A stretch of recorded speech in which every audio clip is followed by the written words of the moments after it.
Article 173. Ito ay yung kapartner ng Data Privacy Act. Okay? Ito yung old version ng law. It penalizes falsified telephone messages, telegraphs, no? Ano ba, tumawag ka and then niloloko mo lang pala yung yung tao o niloloko mo yung police station, fire station, ganyan. O nagpadala ka ng peking telegrama, di ba? Nagpadala ka ng peking wireless messages, yan. Punishable yan under Article 173 of the Revised Penal Code. Ang penalty niyan is prison correctional. 6 years, 6 months and 1 day. 6 months and 1 day to 6 years. So, halos 6 years kang makukulong dahil dyan. So, maganda-gandang penalty na yan.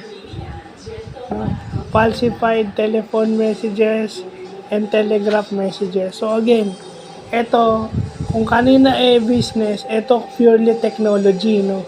Ito yung mga sa batas sa Pilipinas na dapat alam ng mga ComSci, computer science, IT, at saka on their own. Hindi na kailangan ituro yan. Kasi pag nagtrabaho kayo sa industry, dapat aware kayo sa mga batas na umiiral sa Pilipinas. Yan yung mga dagdag knowledge. Pero kung mas maganda rin kung naituturo na yan sa eskwelahan.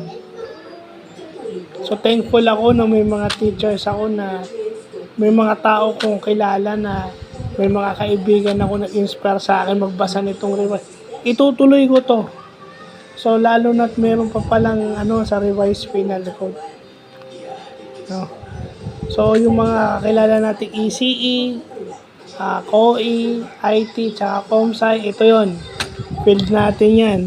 So dyan papasok yan.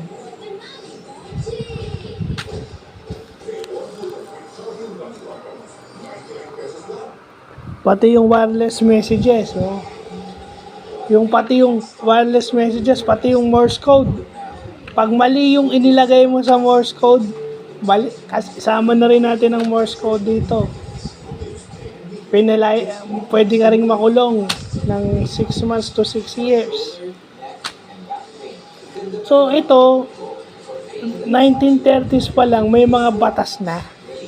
Kaso lang I wonder why most never teaches na hindi ito itinuro dahil kailangan mag-aral ka ng batas pag pupunta ka sa law school. Hindi. Yung ko napatunayan, hindi porket hindi ka lawyer, hindi ka mag-aaral ng batas. Yung kumbaga itong Revised Penal Code is only for people na nasa law school at mag-aabogado. Pag hindi ka mag-aabogado, hindi mo dapat alam. That is wrong. Kasi lalo na yung mga ganyan, gagawa kayo ng means of kayo yung gagawa ng mga applications yung telegraph, yung sa telephone, di ba? Tapos ganun-ganun lang, hindi nyo alam. So dapat alam nyo rin yung Article 173. O yung 172 tsaka 173, dapat alam natin yan. Lalo na yung 173 sa part ng ComSci at saka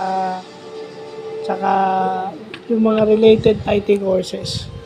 So, yun lang po.